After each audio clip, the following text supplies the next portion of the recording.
Terima kasih. Selamat pagi. Assalamualaikum warahmatullahi wabarakatuh. Pada kesempatan pagi ini saya akan sharing ya terkait dengan penanganan krisis hiperkalsemi pada pasien kanker, khususnya bagaimana merespon dalam kondisi akut pada pasien-pasien kanker. Mungkin sebetulnya apa ya, kalau di sini lebih concernnya itu bukan ke krisisnya ya, karena memang pasien-pasien kanker itu kondisinya sudah dalam kondisi kronik, sehingga dalam penanganannya memang sedikit berbeda dengan kegawatan-kegawatan kanker, kegawatan penyakit yang lain, misalnya jantung ya, kemudian gagal ginjal dan sebagainya. Baik, ada 5 pokok bahasan yang akan saya sampaikan pagi ini. Yang pertama adalah epidemiologi, kemudian definisi, lalu faktor risiko, pengobatan, dan yang terakhir adalah implikasi keperawatan yang sesuai dengan profesi saya. Nah, ini adalah profil saya, mungkin saya tidak terlalu bahas, tadi sudah disampaikan oleh Dr. Reza. Nah, ini sebagai tujuan pembelajarannya, yang pertama adalah bahwa Bapak Ibu akan memahami tentang kedaruratan onkologi ya, khususnya itu hiperkalsemi dan tumorsis sindrom. Sebetulnya kalau kita bicara mengenai kedaruratan kanker itu banyak sekali ya, subtopiknya itu ada 5, ada hematologi, neurologi, kemudian ginjal, perdarahan. Namun karena sesuai dengan topik hari ini, yang akan kita bahas adalah 2, yaitu hiperkalsemi dan tumorsis sindrom. Kemudian setelah materi, Bapak Ibu mampu menjelaskan ya tanda dan gejala, diagnosis dan pertimbangan pengobatan pada pasien kanker yang mengalami kegawatan, khususnya hiperkalsemi dan sindrom lisis tumor. Dan yang terakhir adalah Bapak Ibu mampu memberikan intervensi keperawatan ya, yang prioritas dalam keadaan darurat untuk pasien-pasien dengan hiperkalsemi dan sindrom tumor lisis.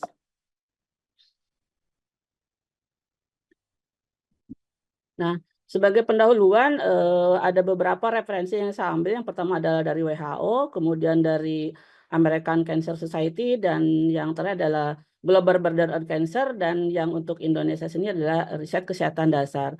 Menurut WHO memang angka ataupun insiden kanker semakin meningkat ya, juga diikuti dengan kematiannya yang semakin meningkat. Demikian juga di American Cancer Society bahwa pada tahun 2023 terdapat lebih dari 1,9 juta yang terdiagnosis kanker dengan kasus yang baru. Sedangkan data dari Global Burden of Cancer pada tahun 2020 masih menyatakan bahwa ada sekitar 19,3 juta yang terdiagnosa kanker dan hampir 50% ataupun 9 jutanya ya mengalami kematian. Dan berdasarkan dari data riset kesehatan dasar tahun 2018 bahwa prevalensi penyakit menular tidak menular khususnya kanker itu mengalami peningkatan sekitar 1,8%. Dan yang terakhir adalah untuk data dari SIM RSKD sendiri tempat saya bekerja, itu kunjungan rumah sakit kanker Darmais itu semakin meningkat ya. Di IGD sendiri itu kunjungan 1 bulannya itu pasien baru ada 1.000. Jadi Bapak Ibu bayangkan, terutama dokter-dokter yang merujuk ke rumah sakit kanker Darmais, akan apa ya, membayangkan ketika di ruangan saya nih di IGD kapasitas 22 bed terisi tadi malam aja sampai 48. Jadi Bapak Ibu dokter mungkin membayangkan bagaimana hektiknya di IGD Rumah Sakit Kanker Darmais ya. Mungkin nanti setelah ini kita menjadi pertimbangan seperti apa yang kita merujuk ke Rumah Sakit Kanker Darmais. Nah, ini dan kanker payudara ya khususnya untuk pasien-pasien yang mengalami hiperkalsemi merupakan kanker utama yang akan mengalami kegawatan ya, di mana kanker payudara memang paling sering cepat mendapatkan metastase ya, khususnya meta tulang, meta otak, dan meta paru ya. Dan semakin tingginya pasien yang mendapatkan perawatan ataupun pengobatan kanker itu sebetulnya resiko kegawatan juga semakin tinggi ya. Misalnya pasien-pasien dengan mendapatkan pengobatan terapi sistemik, kemudian pasien-pasien akan mendapatkan radiasi ataupun operasi, itu resiko kegawatannya juga akan semakin meningkat. Banyak sekali pasien-pasien kami di IGD itu datang ke IGD bukan hanya dengan kondisi kegawatan, namun dengan pengobatan misalnya pasien rencana radiasi, tetapi tidak langsung ke radiasi, malah di-switch ke IGD. Ternyata penyebabnya banyak, pasiennya kejang-kejang, pasiennya tidak sadar karena anemi berat dengan HB5 ya.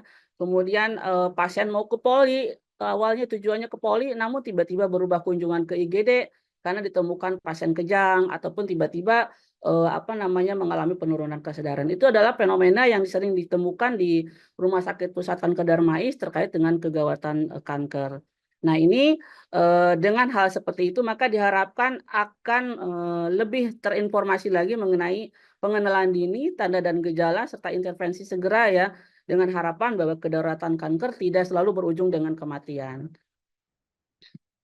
Dan ini review terkait dengan kedaruratan kanker menurut Permenkes tahun 2018 berkatakan bahwa suatu keadaan klinis yang membutuhkan tindakan segera ya untuk menyelamatkan nyawa dan pencegahan pencatatan. Nah, kemudian untuk berikutnya adalah kondisi klinis yang diakibatkan oleh perubahan struktur. Jadi kegawatan kanker itu sebetulnya dibagi dua, ada struktur dan metabolik ya, di mana pada saat penanganannya itu bisa terjadi karena proses pengobatan ataupun karena proses metastase ya. Dan kejadian kedaruratan kanker itu tidak semata-mata pada fase diagnosis ataupun ketika pengobatan aktif, namun ketika mereka sedang fase kontrol, pada fase diagnosis itu meskipun misalnya pasien rujukan dari Lampung lah ya, datang ke IGD ataupun ke Rumah Sakit Darmais dengan tujuan untuk CT scan ataupun untuk MRI. Namun tiba-tiba kedaruratan kanker bisa terjadi, misalnya dengan PTIK, peningkatan tekanan intrakranial ataupun misalnya pasien-pasien mengalami kegawatan respiratori, misalnya pasien dengan efusif rikat ya, sehingga harus dilarikan ke IGD. Nah, untuk kedaruratan kanker sendiri klasifikasinya kita kenal ada 5 ya, ada metabolik yang sedang kita bahas hari ini, kemudian neurologis, kardiovaskuler, hematologi, dan infeksi. Mungkin nanti dari Pro Emergency bisa memberikan sharing session lagi ya, dokter. Kalau hari ini kita bicara mengenai kegawatan metabolik, mungkin nanti bisa dilanjutkan dengan kedaruratan kanker yang neurologisnya ada, kardiovaskulernya ada, hematologi, dan infeksi. Karena kalau dibahas hari ini 1 hari, nggak bakalan selesai. Dokter ya. Kemudian dua kedaruratan akan kita bahas hari ini adalah hiperkalsemi dan turmosis sindrom, di mana akan mendapatkan ataupun akan mengalami kejadian yang berbeda tergantung dari pasien, kemudian jenis penyakit ataupun kanker dasarnya dan tahap pengobatan yang sedang dijalani. Nah, ini hiperkalsemis review sedikit tentang kalsium. Sebetulnya kalsium mungkin adalah kalsium yang akan terikat ya dengan protein, terutama dengan albumin, dan sebagian terikat dengan anion seperti fosfat dan sitrat. Nah, pada kondisi ketika pasien mengalami hipoalbumin, akan terjadi peningkatan hiperkalsemi, namun ini bukan dijadikan sebagai dasar bahwa pasien mengalami kedaruratan kanker hiperkalsemi ya. Jadi banyak sekali pasien-pasien kanker khususnya untuk pasien-pasien dengan low intake dengan albumin 1 ataupun 2 itu yang berdampak terhadap hiperkalsemi kita jarang mengatasi sebagai kondisi hiperkalsemi, namun kita concern bagaimana upaya untuk meningkatkan hipoalbuminnya. Nah, hiperkalsemi malignansi atau mungkin pada slide berikutnya akan saya sebut sebagai hiperkalsemi keganasan ataupun HCM. Ini merupakan kegawatan kanker metabolik ya yang sering terjadi pada pasien-pasien dengan kondisi advance ya. Terutama pada pasien-pasien dengan kanker payudara yang sudah stadium 4 ataupun stadium 3 ya. Prevalensinya antara 20-30% ya. Kemudian dengan adanya kegawatan hiperkalsemi ini akan berdampak terhadap kualitas hidup yang rendah ya. Kemudian peningkatan resiko rawat inap. Nah, ini pada pasien-pasien dengan hiperkalsemi akan mendapatkan long of stay di rawat inap cukup lama, biasanya antara 1 sampai 2 minggu ya. Kemudian kegawatan metabolik yang mengancam jiwa ini adalah kaitannya dengan fungsi dari kalsium ya. Kita ketahui bahwa kalsium itu berdampak terhadap jantung, sehingga dengan kondisi hiperkalsemi itu yang paling banyak kena dampaknya adalah dengan sistem kardiovaskuler.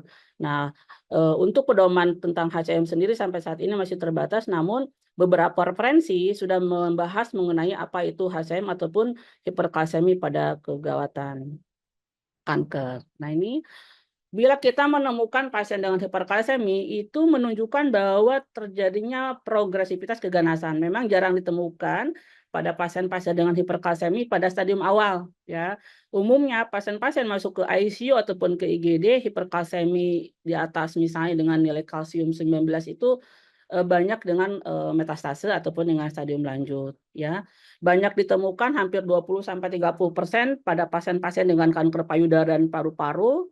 Juga pada tumor yang lainnya yang misalnya pasien-pasien dengan metastase tulang ya, kemudian pada pasien dengan multiple myeloma ataupun hematologi misalnya pada pasien dengan limfoma ataupun dengan leukemia. Nah, namun angka harapan hidup pada pasien-pasien dengan hiperkalsemi memang cukup rendah ya, dengan kematiannya cukup tinggi dengan kondisi misalnya jarang sekali pasien itu mendapatkan nilai kalsium normal. Dia akan kecenderungan refraktar ataupun mengalami hiperkalsemi yang kronis. Nah, bagaimana mekanisme dari hiperkalsemi sendiri? Dari beberapa referensi dikatakan ada 4 sebetulnya. Yang pertama adalah hiperkalsemi humoral, dan ini adalah 80% terjadi pada pasien-pasien dengan kanker.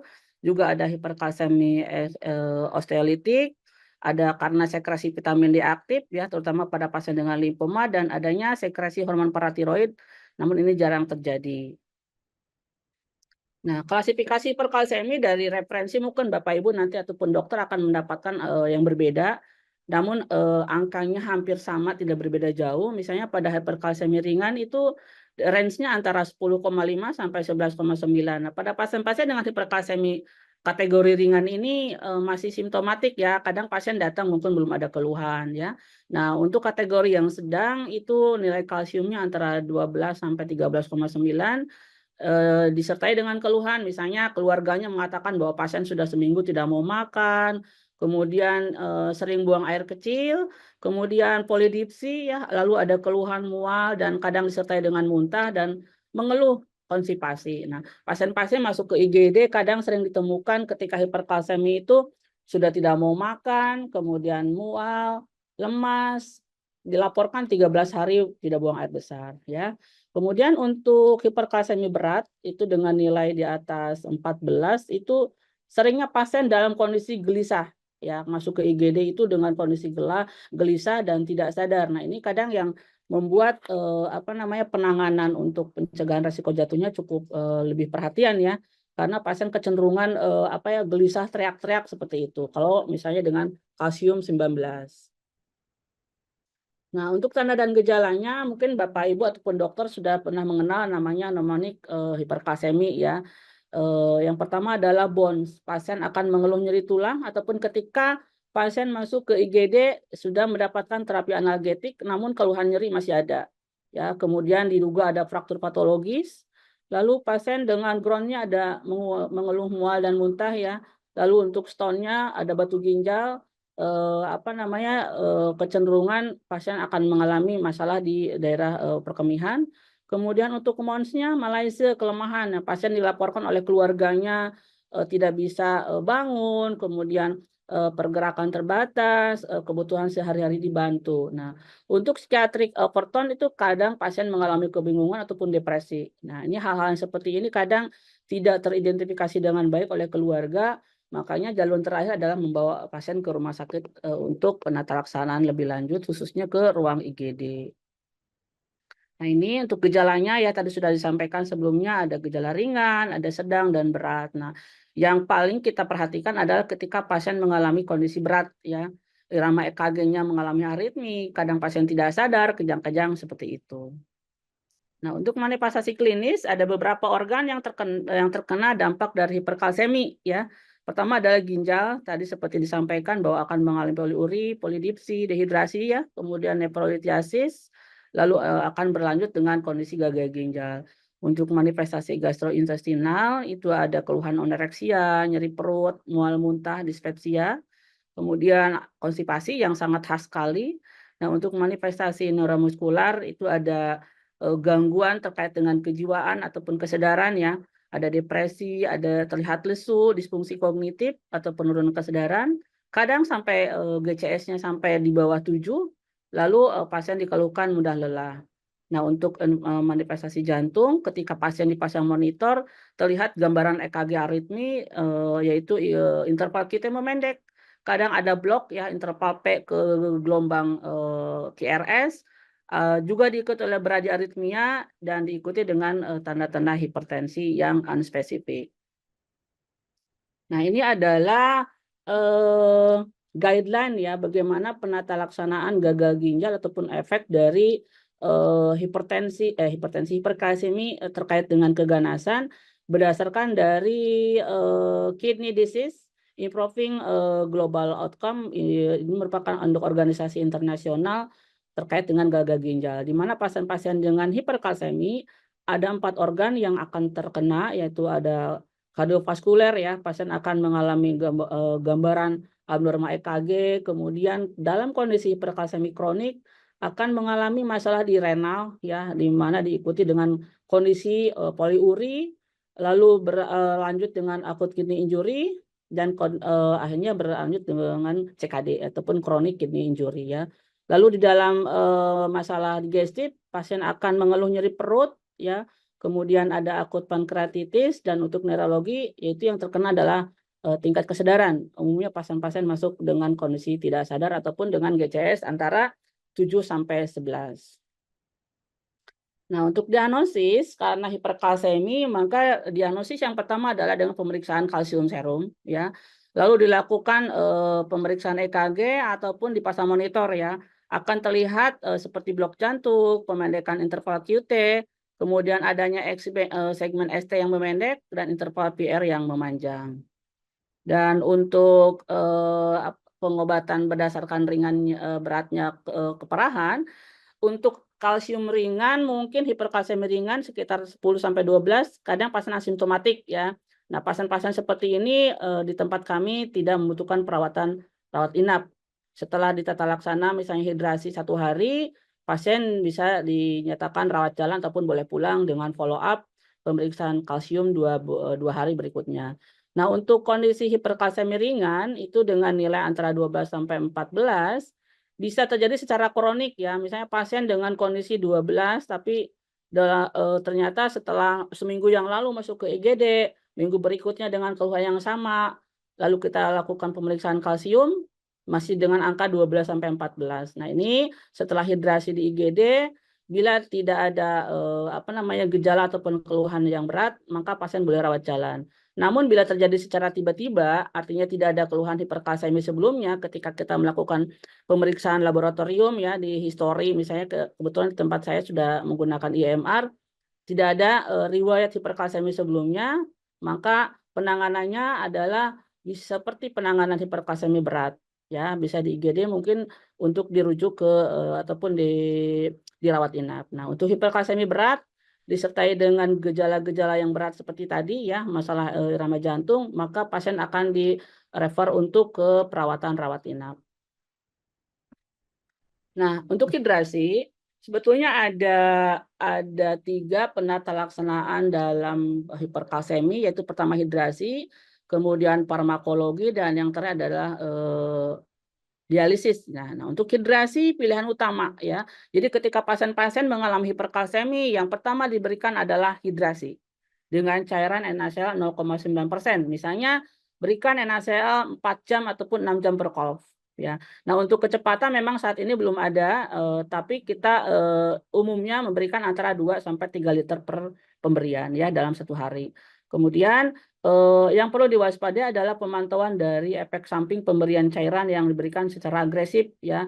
Nah, ini artinya ketika pasien dengan hiperkalsemi, kesadaran menurun, gelisah, EKG-nya aritmi, yang pertama adalah lakukan pemasangan akses, kemudian pasang infus, berikan cairan hidrasi, langsung dipasang kateter ya. Dengan harapan cairan yang kita berikan kita bisa pantau outputnya ya. Jadi jangan sampai lupa setelah kita lakukan hidrasi, lupa pasang kateter, pasien mengeluh sesak berat, terlihat sesak berat, ternyata ada ödem paru ataupun distensi vesika urinaria karena urinnya tidak terpantau ya. Nah, pada hiperkalsemi sedang ataupun berat, hidrasi dilakukan 1 sampai 2 hari ya. Ketika di IGD misalnya sudah teratasi selama 24 jam, maka hidrasinya bisa dilanjutkan di ruang rawat inap. Namun, hidrasi ini kita harus perhatikan pada pasien dengan status overload. Misalnya pasien-pasien dengan riwayat pemberian kemoterapi yang kardiotoksik ya, ketika dilakukan pemeriksaan ataupun riwayat dari hasil echo-nya, ejection fraction-nya misalnya 8 ataupun 13. Nah, ini pertimbangan hidrasi adalah harus diperhatikan ya. Mungkin hidrasinya tidak terlalu agresif dan pertimbangannya adalah dengan pemberian diuretik ya, dengan mempertimbangkan balan cairan yang adekuat. Ya, ini furosemid ya. Furansemid merupakan pertimbangannya masih kontroversial ya. Selagi hidrasi diikuti oleh output urin yang adekuat, ini biasanya furosemid jarang diberikan. Namun pada pasien-pasien yang diduga akan mengalami overload bisa dipertimbangkan ya. Nah, ini pertimbangannya adalah ketika pasien yang ada masalah hiperload tapi hiperkalsemi ya, overload dengan hiperkalsemi, kemudian ada diriwayat dengan gagal ginjal ataupun karena terjadi hiperkalsemi akut. Jadi pertimbangannya adalah pemberian furosemid. Nah, ini bifosfonat. Bifosfonat merupakan farmakologi yang sangat efektif untuk pasien hiperkalsemi yang kronik. Nah, untuk pasien-pasien kanker di Darmais, ini pemberian bifosfonat biasanya diberikan sebulan sekali. Pasien masuk ke one day care, diberikan selama 30 menit, lalu kontrol berikutnya 1 minggu kemudian. Nah, namun efek maksimalnya hanya 2 sampai 4 hari. Sehingga ketika pasien mengalami masalah ataupun gejala yang lain, meskipun pasien sudah mendapatkan terapi bifosfonat, akan datang lagi ke IGD. Ya, akhirnya di IGD dilakukannya apa? Hidrasi lagi, furosemid lagi, ya. Nah, untuk bifosfonat yang direkomendasikan oleh Badan POM ya atau Indonesia adalah golongan pamidronat ataupun asam zoledronat. Nah, evaluasinya adalah untuk pemeriksaan pemberian bifosfonat adalah pemeriksaan vitamin D ataupun kreatinin ya, kreatinin ginjal. Nah, untuk farmakologi asam zoledronat, ini efek maksimal juga sama seperti bifosfonat 2 sampai 4 hari dengan dosisnya 4 mg dalam waktu 15 menit sehingga pasien-pasien dengan pemberian bifosfonat ataupun asam zoledronat itu direkomendasikan diberikannya di ruang one day care ya. Namun kontraindikasi pada pasien-pasien dengan gagal ginjal berat. Nah, pemberian kalsitonin bisa juga diberikan sebagai alternatif untuk pemberian hiperkalsemi pada pasien-pasien kanker, namun efektifnya juga tidak terlalu lama. Kemudian diberikan secara subkutan ataupun IV dengan dosis 4 sampai 8 unit ya. Nah, kemudian ada juga obat denosumab ya, ini alternatif bila refraktar misalnya pasien-pasien dengan pemberian bifosfonat namun tidak respon, kecenderungan hiperkalsemi, kemudian pemberiannya subkutan, namun tidak memerlukan penyesuaian dosis ya bila pasien mengalami masalah ginjal.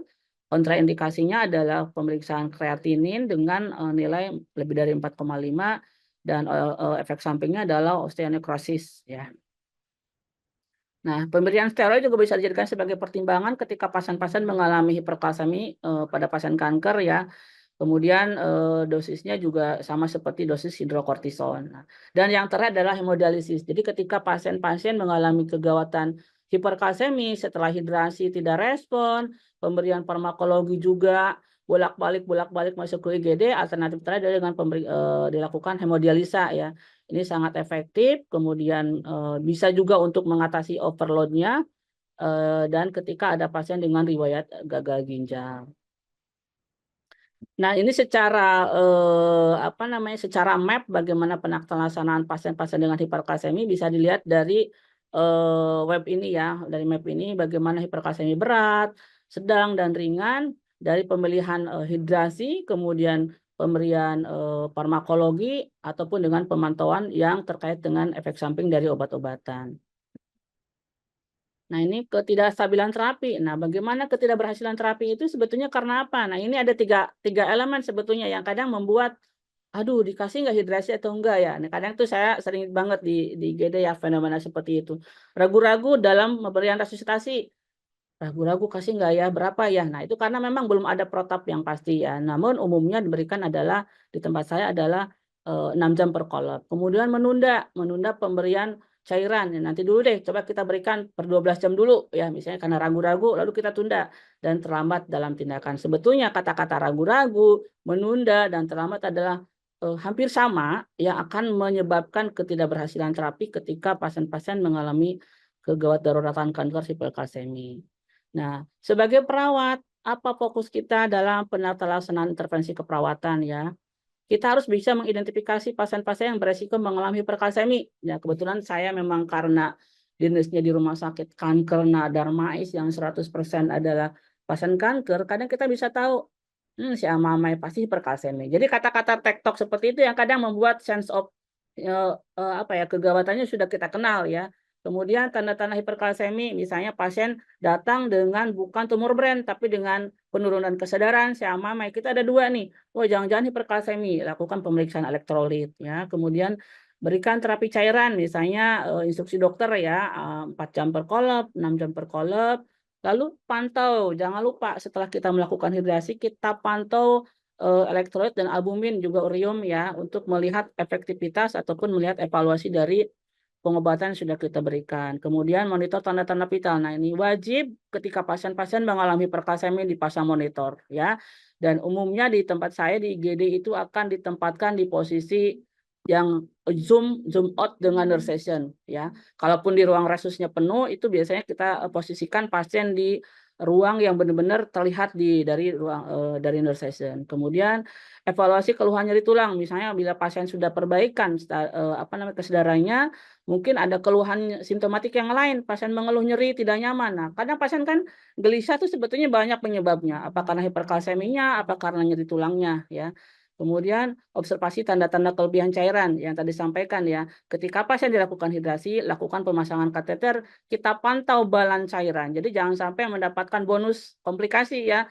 Hidrasinya efektif tapi output urinnya tidak terpantau dengan baik. Nah, ini juga timbang berat badan ya, bila pasien sudah masuk ke ruang rawat inap, jadi jangan sampai pasien mengalami penambahan berat badan karena memang penambahan volume ya. Jangan lupa pantau tanda-tanda status mental, apakah sudah perbaikan, kemudian keluhan mual muntahnya sudah teratasi atau belum, kemudian evaluasi tanda-tanda gagal napas, gagal jantung. Nah, sebetulnya kondisi hiperkalsemi ataupun kegawatan kanker, mungkin sharing juga ya, sebetulnya pasien-pasien di IGD itu seperti apa sih pasien kanker? Bila pasien-pasien mengalami kedaruratan kanker apapun, penata laksanaan di IGD ataupun di ICU itu sama ya. Misalnya manajemen jalan nafas, cuman pertimbangannya adalah ketika ada penyulit, misalnya pasien-pasien dengan KSS lidah, kanker nasofaring, ada tumor mediastinum. Nah, itu mungkin tekniknya manajemen jalan nafasnya berbeda, dokter ya. Misalnya pasien-pasien kalau umumnya tracheostomi itu adanya di depan, kalau pasien-pasien kanker kadang ada tracheostomi di samping posisinya. Ya, memang sedikit berbeda dalam penampilannya ya. Kemudian diberikan mungkin dengan cup yang kecil. Misalnya orang dewasa tapi menggunakan cupnya nomor 5 ataupun 6. Karena kenapa? Intinya adalah bagaimana jalan napas masih bisa bebas meskipun itu tidak sesuai dengan ukurannya. Karena kenapa? Adanya penekanan di dalam di leher misalnya karena kanker nasofaring sehingga manajemen jalan napasnya akan lebih dipertimbangkan. Kemudian ketika pasien-pasien di ICU dengan hiperkalsemi, penata laksananya ventilasi mekaniknya sama. Namun kita tahu bahwa bila pasien-pasien hiperkalsemi diikuti dengan metastase paru, itu pertimbangkan ya. Mungkin maksudnya adalah dipertimbangannya dengan menggunakan NIV ataupun non-invasif ataupun dengan HFNC sebagai alternatif terakhir. Karena kalau sudah kanker paru dengan hiperkalsemi, ya yang kita concernkan adalah bagaimana prolong ventilasi mekaniknya. Hiperkalseminya mungkin tidak akan berdampak terhadap ventilasi mekanik, namun dengan paru-parunya ini yang akan membuat pasien lebih berat. Ya, kemudian dengan adanya henti jantung. Henti jantung juga pada pasien-pasien hiperkalsemi, misalnya pasien dengan CA-MAMAI metaparu. Nah, ini inform consent karena kenapa? Sebetulnya kan bonusnya efek samping dari kita melakukan CPR pasien hiperkalsemi adalah ya fraktur tulang iga gitu kan. Misalnya pasien masuk ke IGD dengan CA-MAMAI metatulang diikuti dengan hiperkalsemi berat. Nah, ketika pasien mengalami arrest, pertimbangannya adalah apakah dengan kita melakukan resusitasi itu lebih bermanfaat, ya lebih bermanfaat kepada survival pasien. Nah, disitulah kita butuh butuh ketegasan ataupun kepastian dalam mengambil keputusan yang kita sampaikan kepada keluarga dengan harapan bahwa keluarga paham bahwa pasien-pasien pada kondisi saat itu adalah bukan harapan hidup yang kita ini, tapi bagaimana kondisi dari penyakitnya yang membuat pasien akhirnya mengalami masalah seperti itu. Ya, kemudian kalau yang berikutnya adalah pemberian diet. Nah, ini diet tinggi serat dan rendah kalsium ya. Tadi disampaikan bahwa pasien-pasien dengan hiperkalsemi sering mengalami konstipasi. Pasien seminggu tidak buang air besar, 13 hari tidak buang air besar ya. Kemudian kolaborasi pemberian anti mual, kemudian memberikan dukungan psikososial ketika pasien masuk ke IGD. Nah, pasien-pasien itu kadang keluarga datang itu dia dengan harapannya mungkin ya sembuh ya, kemudian sadar lagi. Nah, disitulah kita perlu pendekatan edukasi. Makanya kadang di tempat kami tuh edukasi itu merupakan apa ya, intervensi pertama ya. Ketika setelah ditriase, panggil keluarga, kita baca IMR, review history pasien, lalu kita panggil keluarga bahwa misalnya pasien saat ini kondisinya mengalami darurat. Tapi daruratnya karena misalnya proses penyakit karena progresif ataupun karena metastase. Dibutuhkan perawatan ICU. Kebetulan di tempat saya ICU-nya hanya terbatas hanya 7 bed. Nah, itu pertimbangannya ketika kita mengambil keputusan intubasi, manajemen jalan napas, ada di IGD juga ada ventilasi mekanik. Tapi sampai berapa lama pasien akan terpasang ventilator di IGD? Nah, itu perlu pendekatan tersendiri ya. Kita harus bisa membaca dalam waktu yang singkat kondisi pasien, histori pasien ketika pasien masuk ke IGD. Kemudian pertajam lagi pada saat melakukan anamnesa kepada pasien dan keluarga. Ya, kadang keluarga itu sebetulnya sudah pernah datang ke rumah sakit Kanker Darmais 2 tahun yang lalu, 3 tahun yang lalu, namun hilang, lost kontak. Akhirnya datang ke IGD dengan kondisi sudah advance ya. Kemudian yang berikutnya adalah imobilisasi. Nah, kalau pasien-pasien dengan hiperkalsemi, ketika pasien-pasien itu sudah teratasi kalsiumnya, nah disarankan untuk dibatasi pergerakannya ya, misalnya ketika pasien akan pulang. Lalu pantau keselamatan pasien terkait resiko jatuh. Nah, ini sering sekali ya. Jangan lupa dipasang tanda risiko jatuh sesuai dengan standar dari keselamatan pasien ya.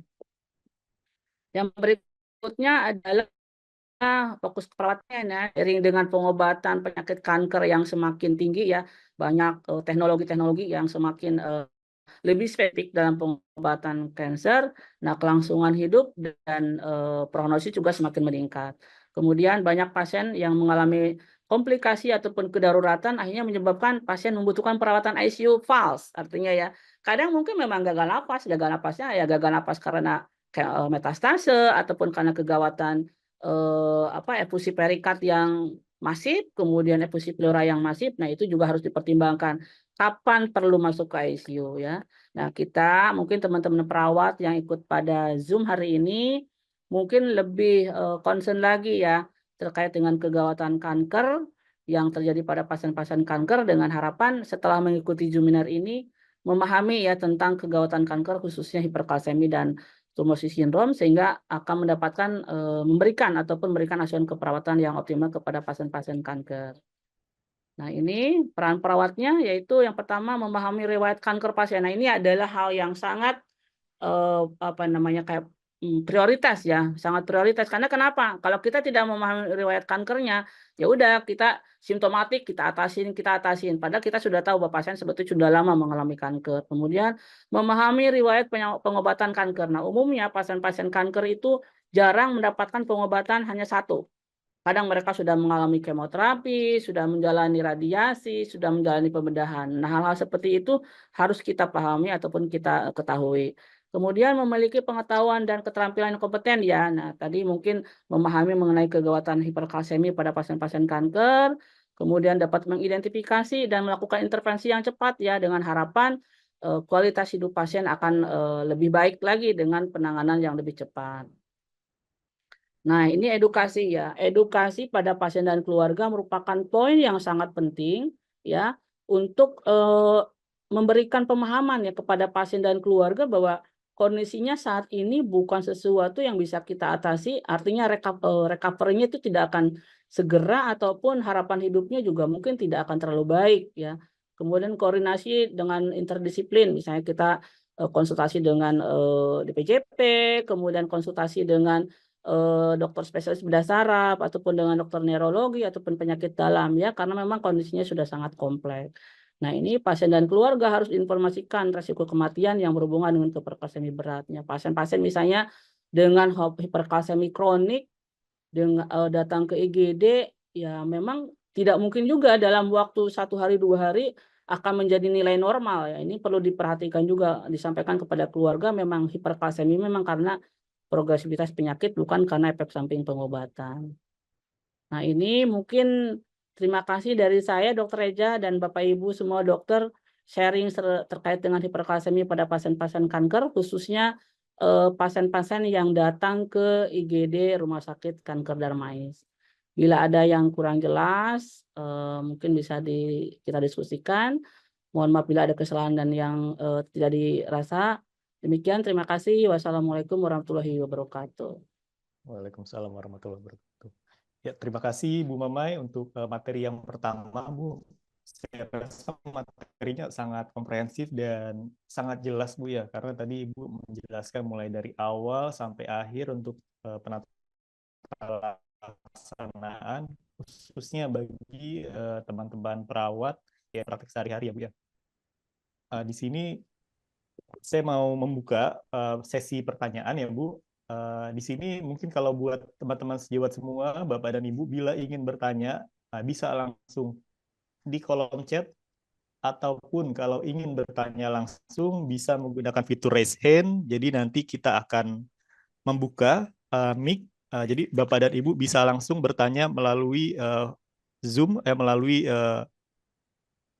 unmute langsung kepada Ibu Mamai sendiri. Mungkin Bapak dan Ibu teman sejawat semua, ada yang ingin bertanya, bisa langsung ketik di kolom chat ataupun langsung ke Ibu Mamai melalui unmute. Nanti kita akan unmute buat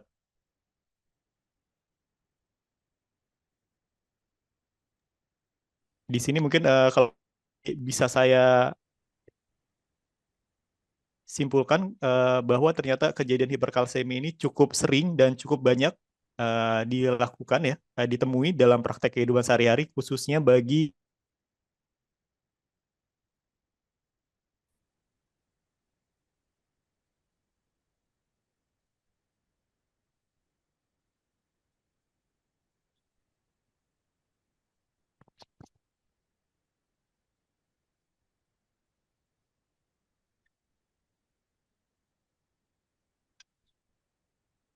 mungkin di sini saya juga mau mengingatkan buat teman-teman semua yang akan bertanya, nanti kita akan membagikan juga ini Bu, kita punya 5 buah door prize yang akan dibagikan kepada Bapak dan Ibu teman sejawat semua. Nanti pembagian door prize akan kita selipkan Bu di masing-masing materi. Mungkin nanti setelah Ibu Mai menyampaikan materi yang kedua, akan ada pembagian door prize. Nanti dan Ibu bisa menjawab pertanyaan langsung dari Ibu Mai. Jadi diharapkan masih tetap mengikuti nih materi-materi yang akan disampaikan oleh Ibu Mai setelah ini juga. Karena Ibu Mai nanti akan menjadi materi untuk materi yang kedua yang mengenai sindrom lisis tumor. Di sini mungkin saya lihat belum ada pertanyaan, Bu ya. Mungkin kita bisa masuk dulu ke materi yang kedua. Nanti buat pertanyaan bisa kita kumpulkan, Bu. Nanti setelah itu kita akan bahas mungkin di materi yang kedua ya, Bu ya, untuk semua pertanyaan tadi, Bu. Ibu Mai sendiri apakah sudah siap, Bu, untuk materi yang Ya, kedua, Bu? ya siap. Tentang otomosis sindrom ya, Dok? Benar, Baik. Bu. Untuk materi yang kedua Ya. mengenai penanganan atau manajemen sindrom lisis tumor, Bu. Mungkin untuk materi yang kedua kita bisa lanjutkan dulu, Bu. Nanti kita akan tampung buat pertanyaan yang ada di materi kedua ya, Bu ya. Ya, untuk waktu dan tempat saya persilahkan, Bu. Saya buka dulu share screen-nya. Tunggu ya, Dok. Baik, Bu.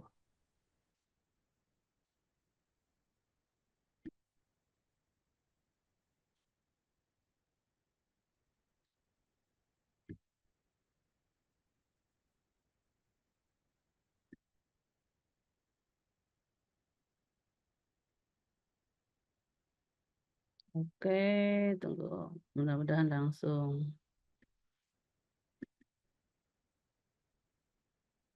Hmm.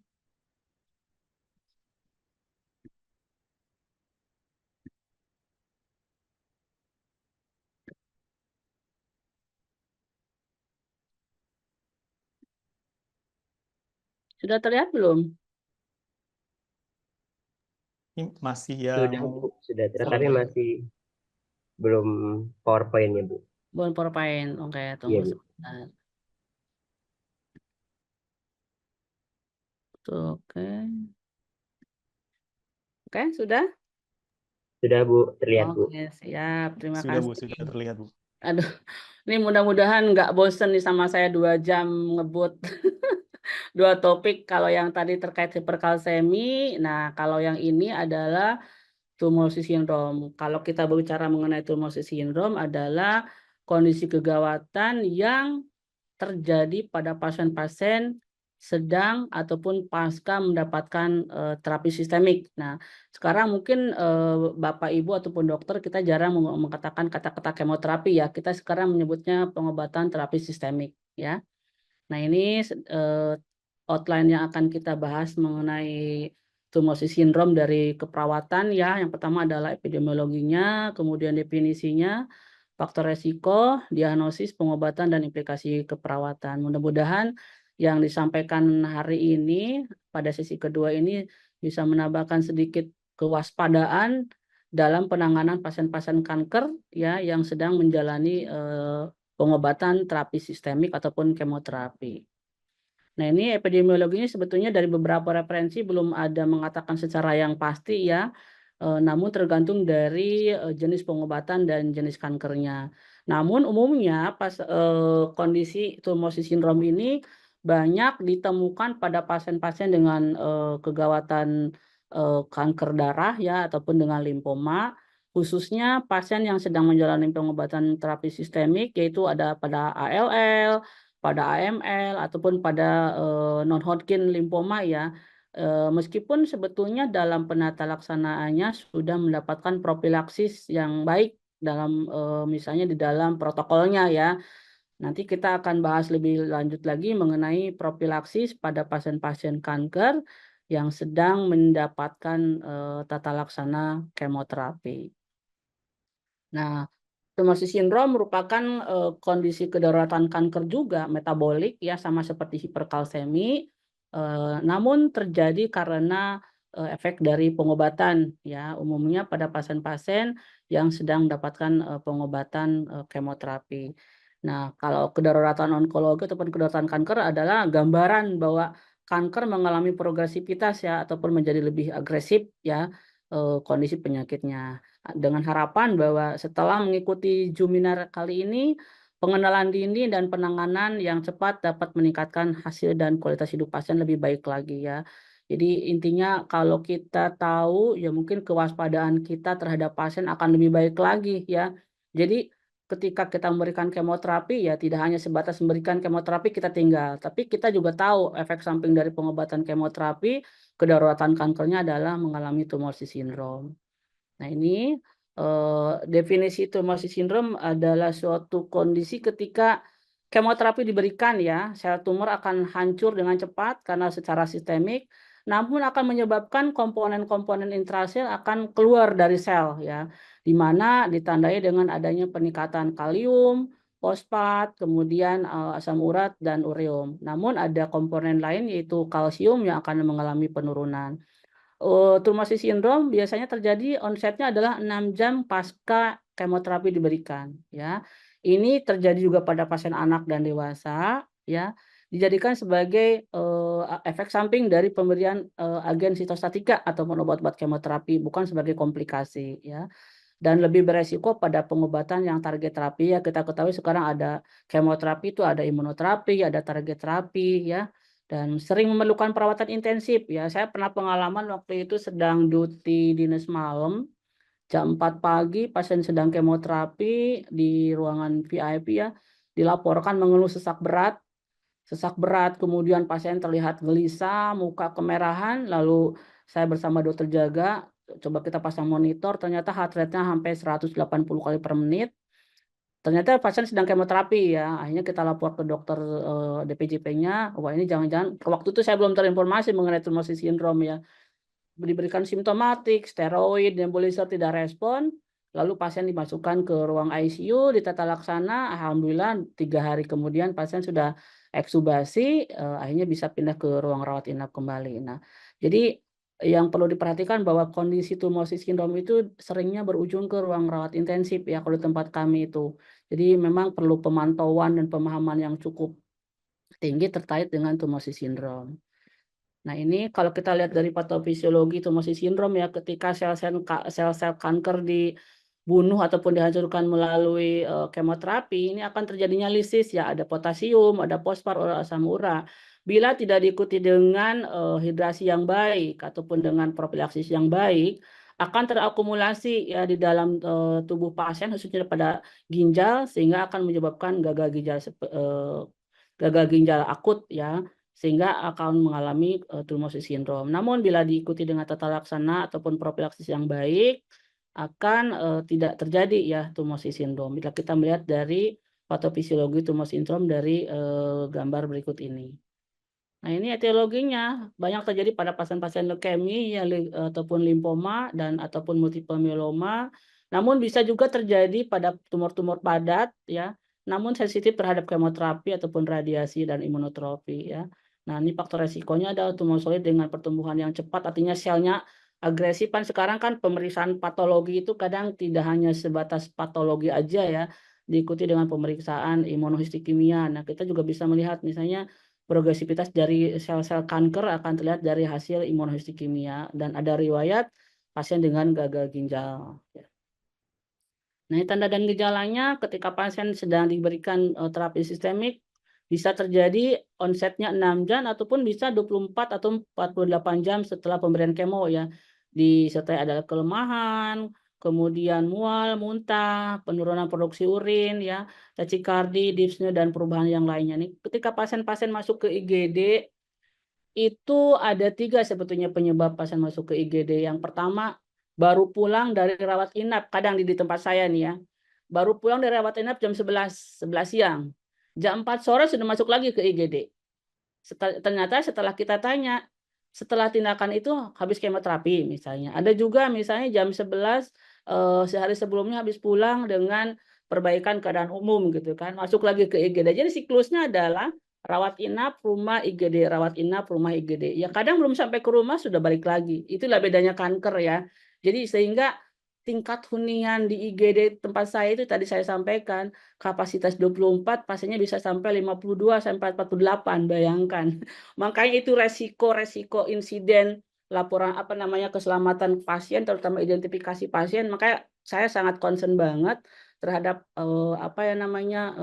perawat-perawat yang orientasi. Saya selalu tanamkan, ingat, keselamatan pasien nomor 1 mulai identifikasi pasien, karena kami di IGD itu turnover-nya tinggi ya, misalnya dari triase dengan menggunakan kursi roda, tadinya kursi rodanya di depan nurse station, lalu dipindahkan ke lorong, lalu dipindahkan ke lorong belakang, ya pokoknya namanya nggak jelas ya, namanya kursi roda, bukan bed lagi, karena kalau mengatakan di bed itu ada bed A sampai U, tapi di atas U adalah pasien menggunakan nama kursi roda ya.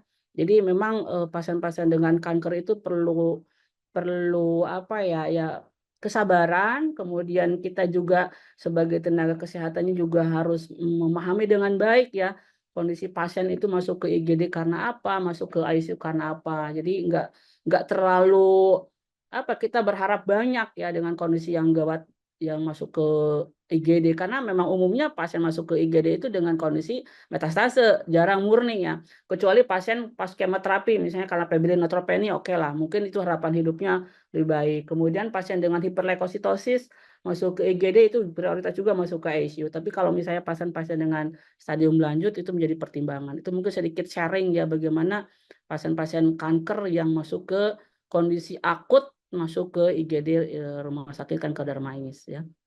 Nah, ini tanda dan gejalanya ada hiperkalemi ya, ditemukan kadang kalium di atas 7, kemudian hiperuremia, hiperfosfat namun hipokalsemi ya. Jadi salah satu komponen yang mengalami hipo adalah hipokalsemi pada pasien-pasien dengan tummosis sindrom. Nah, ini diagnosisnya ada 2 berdasarkan penunjang ataupun pemeriksaan fisik, yaitu pemeriksaan yang pertama adalah LDH. Nah, ini elektrolit wajib kita lakukan pemeriksaan ya, terutama kalium, kalsium dan fosfat, kemudian pemeriksaan fungsi ginjal, kreatinin dan asam urat, kemudian pemeriksaan laboratorium dilakukan setiap 6 sampai 8 jam ketika pasien didiagnosis diberikan kemoterapi ya. Jadi kalau pasien-pasien akan kemoterapi diharapkan menggunakan hasil laboratorium terbaru ataupun recently ya. Jadi misalnya pasien masuk ke rawat inap, rencana kemoterapi itu dengan hasil lab baru minimal 2-3 hari sebelumnya. Nah, itu tidak ada pemeriksaan fisik yang signifikan terkait dengan kondisi tummosis sindrom. Kemudian modalitas pencitraan seperti MRI ataupun CT scan juga tidak ada. Kita concern adalah ke pemeriksaan laboratorium, terutama juga disertai dengan EKG ya. EKG 12 lead, kemudian kita observasi ada tanda-tanda peningkatan gelombang T, kemudian interval QT dan segmen ST. Nah, ini yang perlu diperhatikan pada pasien-pasien dengan traumosis sindrom. Nah, ini adalah yang saya ambil berdasarkan kriteria Kairobisop ya tahun 2004. Itu ada 2 kalau kita membawa kecurigaan ada traumosis sindrom. Yang pertama adalah laboratorium abnormal diikuti dengan hasil pemeriksaan penunjang yang tadi ya. Bahwa dikatakan bahwa pasien mengalami peningkatan itu kita observasi pada hari ketiga dan hari ketujuh setelah pasien diberikan kemoterapi. Misalnya ketika pasien didiagnosa hiperuremia adalah ketika nilainya 8 atau terjadi peningkatan 25% dari nilai awal ya. Kemudian hiperkalemi di atas 6 ataupun peningkatannya 25%, kemudian fosfat lebih dari 4,5, sedangkan pada anak itu 6,5, juga diikuti oleh hipokalsemi ya di bawah 7 atau kurang dari, diikuti dengan penurunan 25% dari nilai sebelumnya. Kemudian, nah untuk diagnosa klinis, adanya perubahan secara klinis pasien, misalnya diikuti dengan gagal ginjal, ada perubahan aritmi jantung, kemudian tiba-tiba ada arrest ya, ataupun kejadian kode biru, misalnya ada kode biru, biasa diikuti dengan kode biru ya oleh tempat saya, kemudian ada ikuti dengan kejang. Nah, ketika dilakukan pemeriksaan ureum kreatin terjadi peningkatan sebesar 1,5 kali dari nilai normal yang sebelumnya. Nah, untuk pencegahannya berdasarkan dari standar hematologi ada pemantauan cairan sama ya, kemudian ada profilaksis, kemudian untuk lebih beresikonya adalah pada pasien-pasien dengan nilai leukosit lebih dari 100.000, banyak ditemukan pada pasien-pasien dengan limfoma Burkitt, kemudian pasien dengan limfoma limfoblastik dan limfoma yang lainnya, kemudian disertai dengan nilai EDH yang tinggi ya. Kemudian pada pasien-pasien yang resiko tinggi ataupun sedang, pencegahannya boleh dengan pemberian sitostatika ya. Jadi kalau bisa, bukan kalau bisa sih, pada pasien-pasien dengan resiko sedang dan tinggi itu pencegahannya diberikan sebelum pemberian sitostatika, misalnya dengan hidrasi 1 kali 24 jam ya. Misalnya kemoterapinya besok, nah mulai hari ini pasien sudah melakukan hidrasi. Itu merupakan salah satu upaya pencegahan. Kemudian dengan hiperkalemi yang diikuti dengan gagal ginjal, maka tanda-tanda kelebihan cairan harus dievaluasi ya, jangan sampai pasien mengalami kejadian overload. Nah, kemudian untuk pengobatan ada 4 tahap yang dilakukan pada saat pengobatan. Kalau tadi pada saat hidrasi pencegahan kita cukup dengan hidrasi dan pemberian obat-obatan. Nah, kalau untuk pengobatan dilakukan 4 metode. Yang pertama adalah hidrasi agresif, kemudian koreksi elektrolit, kemudian pemberian farmakologi dan diet. Nah, hidrasi agresif itu belum ada ketentuan sebetulnya ya, namun sama seperti hiperkalsemi diberikannya dengan menggunakan cairan NaCl dengan target adalah 3 liter 24 jam dengan harapan output urin adalah 80 sampai 100 cc per jam. Kemudian pastikan cairan tidak mengandung suplemen kalium ya sebagai ataupun fosfor tambahan. Nah, tujuan hidrasinya adalah untuk mencegah kristalisasi asam urat sehingga di ginjal akan aman dikeluarkan melalui urin. Kemudian pertimbangan diuretik loop ya, misalnya untuk alkalinisasi urin dengan penanganan siderosis tumor, dan pasien harus dipantau secara ketat untuk mengidentifikasi tanda-tanda kelebihan cairan dan edem paru. Artinya ketika kita melakukan hidrasi agresif, sama seperti pasien-pasien hipokalsemi, yang perlu kita perhatikan adalah output urin ya. Kita pantau dengan harapan balance antara input dan output. Nah, untuk koreksi elektrolit, nah hiperkalemi yang pertama adalah kalsium glukonat ya, berikan kalsium glukonat sebagai antidotnya. Kemudian insulin intravena yang dicampur mungkin sekitar 20 unit dicampur dengan dextrose 40%. Tapi ini bersifat sementara ya. Kemudian kita pertimbangkan untuk konsultasi ke nefrolog bila ternyata hiperkaleminya kronis ya ataupun tidak teratasi dengan hidrasi. Kemudian untuk hiperfosfat diberikan dengan resusitasi cairan intravena, kemudian hemodialisa juga sebagai pertimbangan. Dan untuk hipokalsemi akan membaik seiring dengan peningkatan fosfat ya. Kemudian untuk pemberian kalsium glukonat masih dipertimbangkan dengan kondisi adanya ikatan kalsium fosfat yang lebih tinggi. Dan yang terakhir adalah hiperuremia yaitu terapi farmakologis pemberian allopurinol. Nah, ini untuk allopurinol sebetulnya bisa diberikan sebelum kemoterapi. Nah, pada pasien-pasien dengan kemoterapi sering diberikan kemoterapi allopurinol ya dengan dosis antara 100 sampai 300 mg, kemudian pemberian rascoberase juga. Dan alternatifnya adalah pertimbangannya bila ternyata pasien mengalami alergi terhadap allopurinol, maka diberikan raskoberase. Untuk diet, kita koordinasi juga di IGD tempat kami, kebetulan untuk pasien-pasien yang lebih dari 6 jam ya, indikator mutunya itu sudah mendapatkan nutrisi tambahan dari gizi ya. Kita biasanya sampaikan untuk diet rendah kalium ataupun rendah fosfor, kemudian berikan cairan intravenous yang tidak mengandung elektrolit tambahan, diet rendah purin, dan diet dilakukan dengan kondisi akut selama pasien dalam perawatan ataupun di ruang rawat inap. Nah, ini untuk implikasi keperawatannya, yang pertama adalah riwayat pasien ya, apakah pasien sedang kemoterapi apa, kemudian jenis kemoterapinya apa, diagnosanya apa, dan melakukan pemeriksaan fisik. Kemudian kita juga harus melakukan identifikasi kondisi dan faktor risiko yang dimiliki oleh pasien. Intervensi keperawatan yang pertama adalah monitor tanda-tanda vital ya, terkait dengan tanda ada imbalan elektrolit pada pasien-pasien yang hiperkalemi ya. Kemudian penilaian nyeri, analgetik mungkin perlu dipertimbangkan. Nah, ini edukasi dan komunikasi pada pasien dan keluarga terkait dengan bahwa kemoterapi mungkin tidak bisa diteruskan, kemudian bahwa saat ini pasien perlu kita tanganin dengan efek samping dari kemoterapi. Bila memang pasien dibutuhkan perawatan lebih intensif, kita edukasi kepada pasien dan keluarga dan efek samping yang akan terjadi bila pasien masuk ke ICU. Kemudian memberikan dukungan emosional ya, manajemen gejala dan untuk meningkatkan kualitas hidup. Jadi ketika pasien masuk ke ICU mungkin disampaikan bahwa kemoterapi tidak bisa diteruskan. Saat ini kita fokus kepada gejala yang sedang dirasakan oleh pasien, misalnya pasien mengalami gagal jantung ataupun gagal napas, maka penanganannya akan menjadi lebih prioritas. Nah, ini intervensi keperawatan kolaboratif ya, pendekatan tim interdisiplin dengan dokter, apoteker, dan penyedia layanan. Nah, kita kalau di tempat kami di ruang ICU itu ada namanya edukasi family meeting ya, ataupun kita menyebutnya adalah PCC, Patient Care Center. Ketika pasien sudah masuk ke ruang rawat intensif, terjadi karena pengobatan ataupun karena progresivitas penyakit, kita evaluasi di hari pertama, hari ketiga, dan hari kelima, kita sampaikan mengenai perkembangan kondisi pasien, sehingga keluarga terinformasi untuk memberikan keputusan ya terkait dengan support yang diberikan oleh kita di ruang ICU, misalnya terkait dengan respon yang diterima oleh pasien.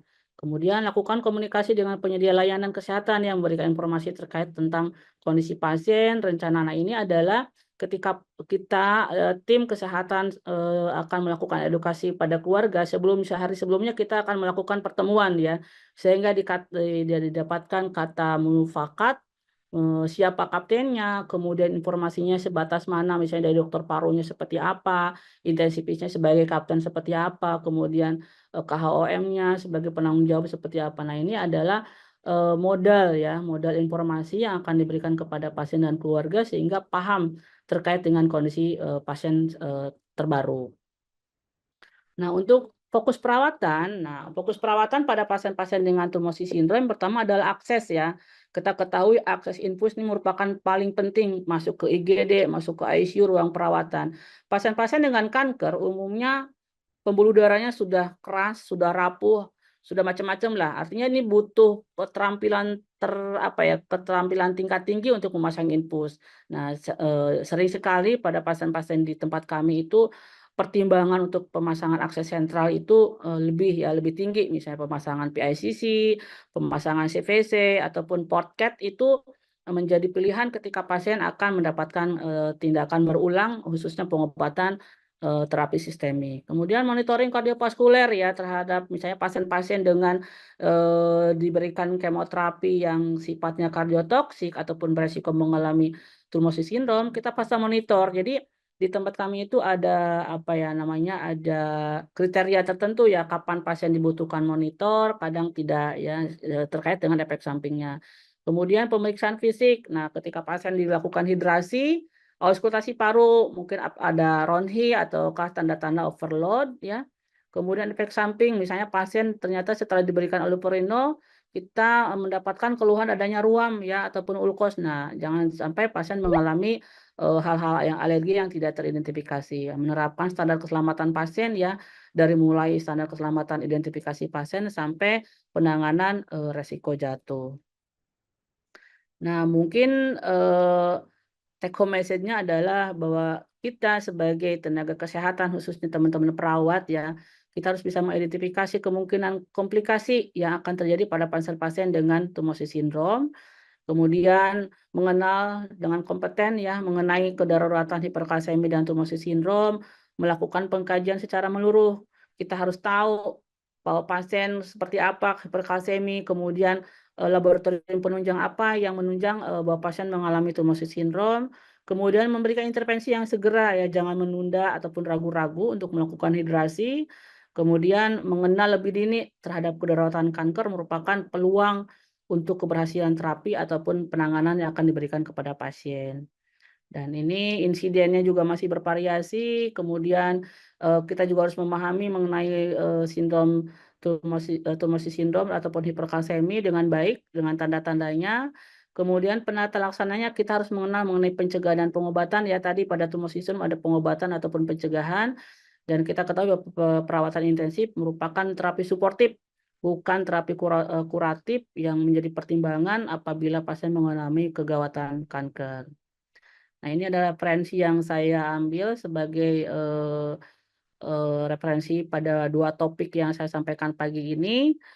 Mungkin itu dari saya, mudah-mudahan sedikit bermanfaat untuk Bapak, Ibu, dokter semuanya, teman-teman perawat, terkait dengan komplikasi ataupun penanganan pada pasien-pasien tumor sindrom, pada pasien kanker yang mendapatkan terapi sistemik. Demikian, terima kasih.